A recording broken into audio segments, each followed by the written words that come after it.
kwamba tokea tupate vyama, tuingie kwenye multi-party system. Je, vyama vya siasa vimeweza au vimechangia mchango gani kuhakikisha kwamba Watanzania wanafahamu haki zao za siasa vyenyewe kama vyama vya siasa? Profesa Kamanga, karibu kwa ajili ya nafasi ya taasisi za elimu kwenye kukuza na kulinda haki za binadamu. Dakika 10 tafadhali.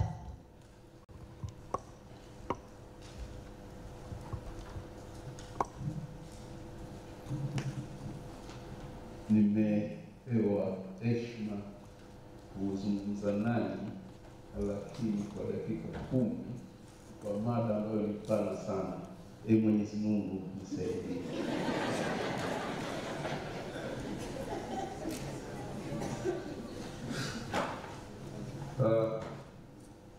You will have noticed that there has been a variation in the title of my presentation.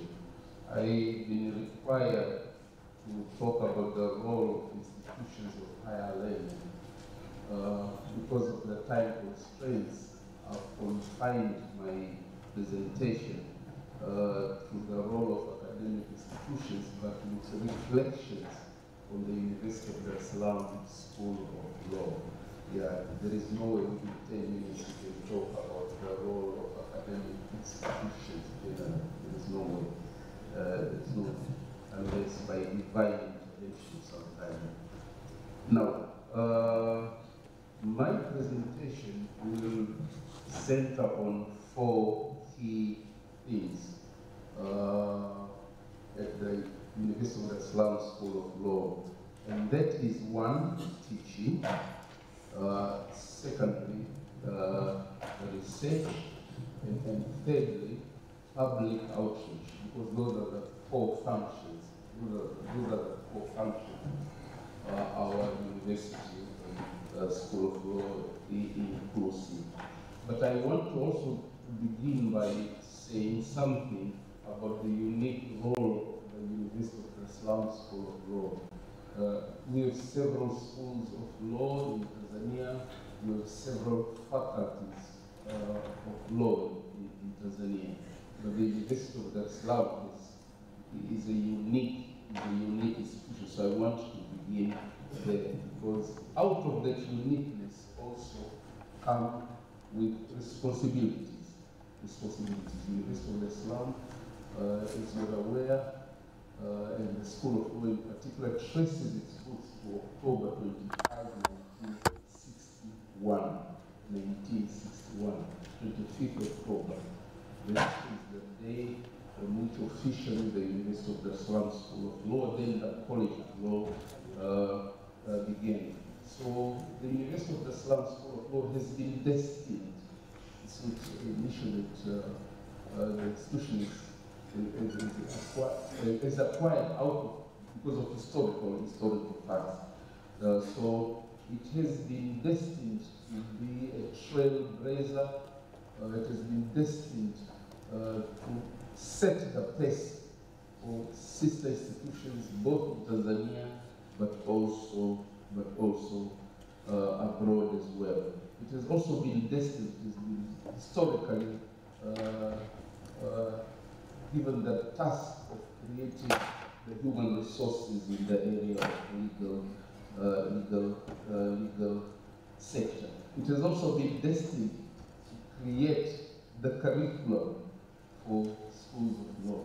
So the 1999 Arusha Curriculum Review that was done by the University of Dar es Salaam set the pace how and what should be taught at faculties of law and schools of law in the country.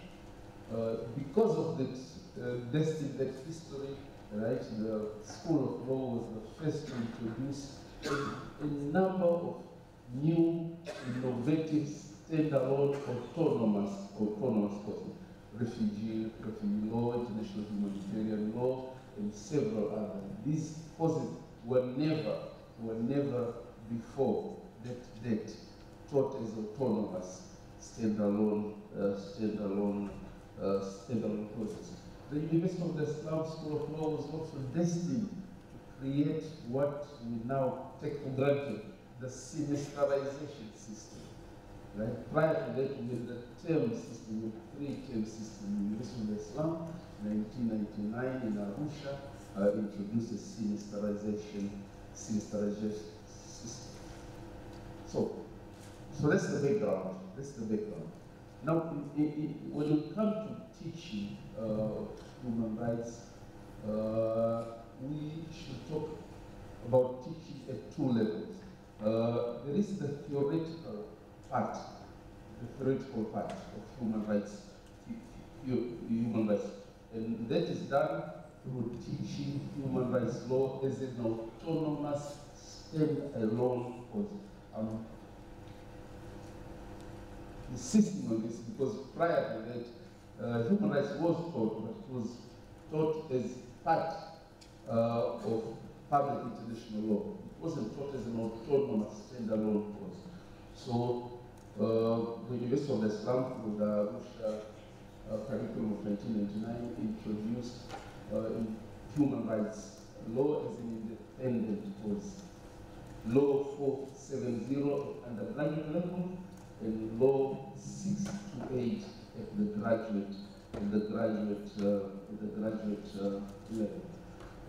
There is also the aspect of coursework in the final written exam. So this is all part of teaching, but at undergraduate level. At the graduate level, I don't want to go into details, but I think the key thing is about moot court competitions. This is an exercise of bringing together law students, giving them a hypothetical problem, right, and requiring each team to be defendants, right, on one hand, but also plaintiffs on the other level.